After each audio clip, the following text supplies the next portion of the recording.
Today, we are in the company of a 350 million year old sun coral fossil. You are now seeing it close up. It is a fossil that was found in Morocco. And of course, it exhibits the same characteristics as sun corals living today. Its entire anatomy and everything are exactly the same. Now, we can say that corals' outer shells, or outer parts, are their skeletal structures. Their skeletons contain large quantities of minerals, and these minerals are what gives rise to structures like rocks and even the coral reefs of today. Each one is a separate organism. What you see in my hand is a fossilized sun coral. This is how they look in the oceans too, and they look exactly the same today. But these organisms come together and build colonies. The result of these colonies are coral reefs. They are part of the group of living things that exhibit radial symmetry. In other words, when we take a vertical section of their bodies, no matter where we do this from, the result is two equal parts. And this reveals a manifestation of Allah's symmetry in living things because mathematics divides symmetry into a number of different groups. Radial symmetry can be seen in this life form, mashallah.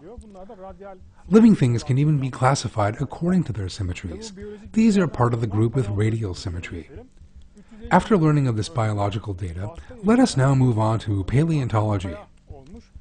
A sun coral that was living in what is now Morocco 350 million years ago has been petrified and is sitting like a stone in my hand. When we compare it with a picture of the form that is living today, this sun coral has the same round structures and lines around it as present-day corals. We see that it is identical to them, right down to the finest detail. These examinations show us that one life form does not turn into another. Therefore, what Charles Darwin said, his prophecy for the future, if you will, was untrue. Let us remind ourselves of what Charles Darwin said. He wondered why we do not see countless transitional forms in fossils. He then said that if these transitional fossils cannot be found, if every fossil is identical to its counterparts living today, then no species evolved and evolution does not exist. And every fossil is indeed identical to members of the species living today.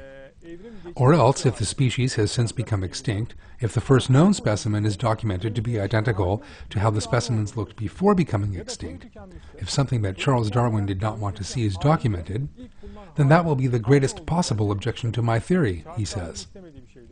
And indeed, all fossils do look the same and no change has taken place within species. Paleontology explicitly shows us that Charles Darwin was mistaken.